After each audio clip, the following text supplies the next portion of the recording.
Hey everyone, it's Asia Dang. Thank you so much for joining me on my channel. Today, as you see by the title, is another financial video. Budgeting is not fun, and if you have watched any other budgeting or financial video, you know this. I'm real about it. Sometimes it's frustrating, sometimes it's heartbreaking, sometimes it's just simply not fun. It's not fun to say no to vacation, it's not fun to say no to girls' night. However, what's also not fun is never leaving your house and only eating canned goods that you got from Y2K.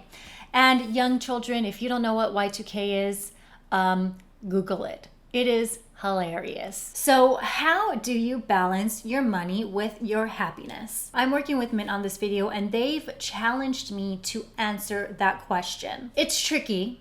I'm not gonna lie. I mean, you guys know I've struggled with this as well. But it's also really crucial because you won't achieve your financial goals, whether it's saving up for a home, whether it's getting out of debt, if you feel like you're sacrificing too much of yourself during this process. I 100% believe that most of your money needs to go to securing financial stability. But I also don't believe that you need to eat beans and rice for 5 years. So here are some of the ways that I've balanced budgeting and getting out of debt with my happiness and my sanity. Please do stick around until the end of this video because Mint and I are giving away $5,000, people, and I know that that is a life changer to each and every one of you. So please stay tuned and see how you can qualify to win. Tip number one is to plan ahead. About 9 months into my debt-free journey, I realized that I was burning out. And you guys know this, I've done a lot of videos expressing my frustration and expressing just how exhausted I was, putting all of my money towards something that I couldn't actually see and not getting any of the benefits of all this money I was making. It was really frustrating. I was working so hard towards adding money towards my student loan debt. However, I wasn't spending enough on my happiness. And that's when the resentment started happening.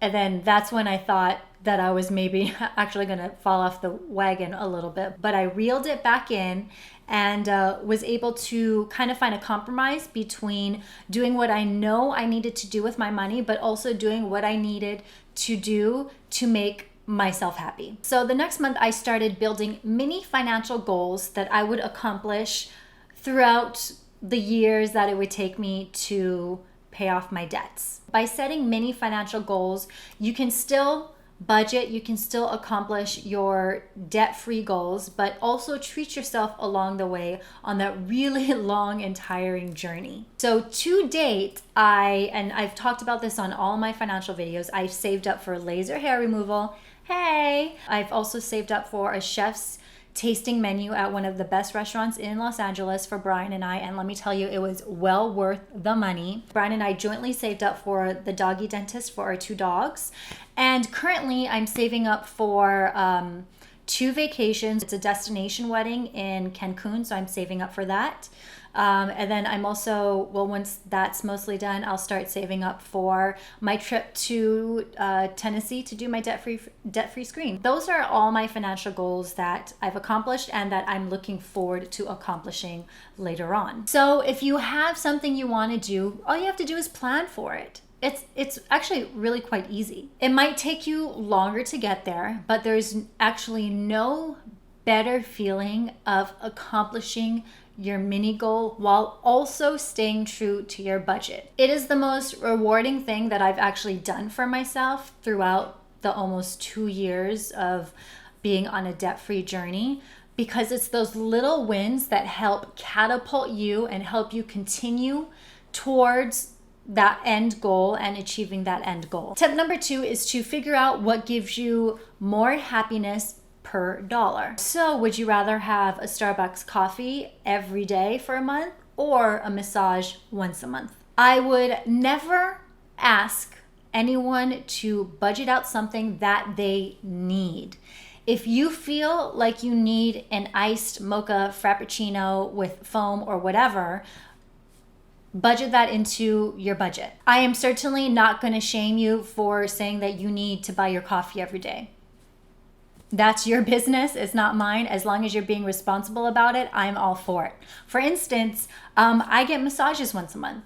And for some people that may be considered a luxury, but for me, I'm old, people. I have back problems and my neck and my shoulders are constantly hurting. So whether it's a physical therapist or whether it's a deep tissue massage, a massage is something that I need every month. That being said, because I budget for a facial or a massage every month, sometimes that means that I don't go out with my girlfriends one of the weekends, or sometimes that means I have to make the dog food versus buying it prepackaged from a store.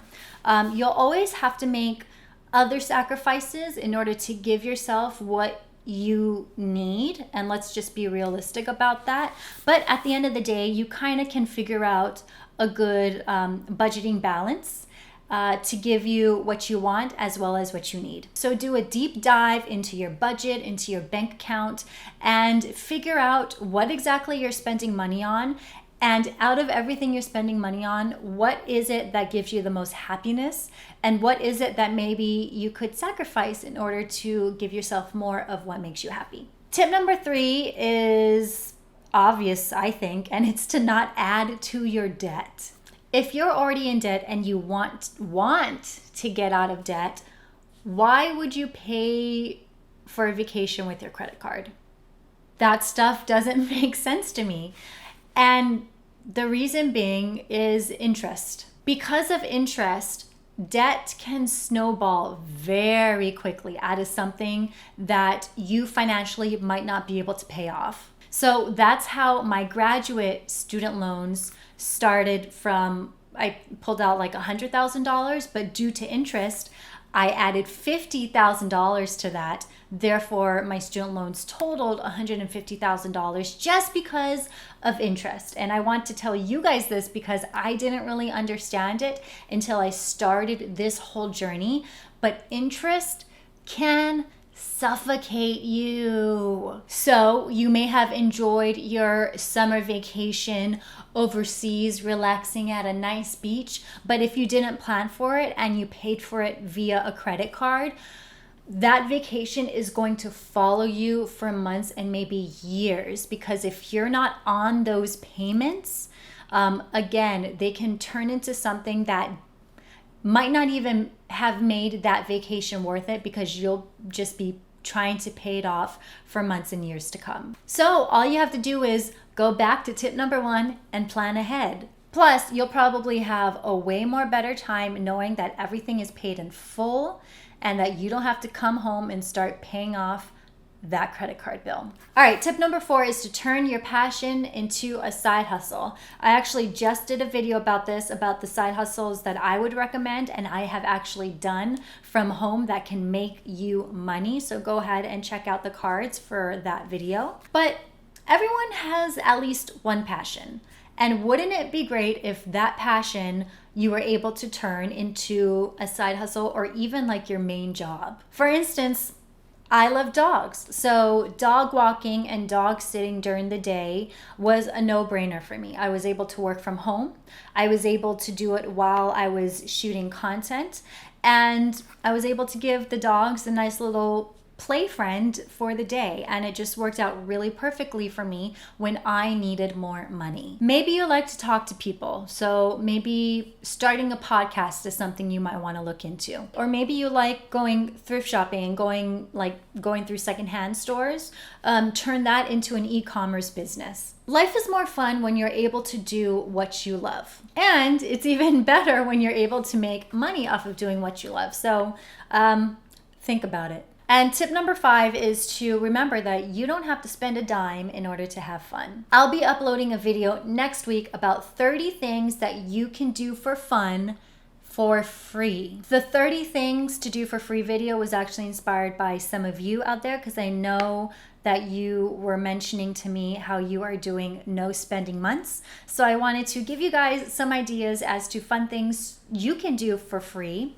And coming up with this list was actually really fun, because a lot of things on the list that I'll be sharing with you next week are things that we do every day, but maybe we take it for granted. So I'm really looking forward to sharing that video with you, and I hope it inspires you to do something fun for the summer. Hopefully these tips will help you realize that budgeting isn't the scariest thing in the world. Sometimes it is frustrating, sometimes you may be feeling lonely, but there are ways that you can live your life in a nice, balanced way in order to help you not only stay on track financially, but also help you live your best life. Okay, so speaking of living your best life, let's get to the giveaway. What you're going to do is share a photo or video of you in your hashtag #MyMintBalance. How do you escape the daily stresses of life and rejuvenate yourself without spending a dime? Maybe it's cooking yourself a healthy meal versus going out. Maybe it's hosting a game night with your friends versus going to a bar. Maybe it's simply just taking a nice luxurious bath instead of spending money at a spa. So what are the things you do to achieve a MyMintBalance? To enter, it's really easy. All you have to do is tag Mint on either Instagram or Twitter, and again, share a photo or video of yourself doing MyMintBalance. On Instagram, the handle is @MintApp. On Twitter, the handle is @Mint. So dealer's choice, whether you want to do a photo or video, whether you want to submit it on Instagram or Twitter. The contest ends on July 21st. So you still have 2 weeks left, but don't forget, because remember, we're giving away $5,000, guys. Like, that is a lot of money. That is my rent for 2 months, and that would take out a really nice chunk of my student loans. And I know it would completely change the game for a lot of you, so please don't forget. $5,000, contest ends July 21st, and hashtag MyMintBalance on Twitter, on Instagram, tag Mint. I'm excited to see your guys' entries. So remember that. I'll remind you again in next week's video, and I hope you enjoyed this video. I hope you found it knowledgeable, and I hope the pressure of you paying off the loans is a little bit less now that you have the tools needed to find a nice balance between happiness and money. I'm Mei Shideng. Thank you so much for watching this video. I'll see you all later. Bye.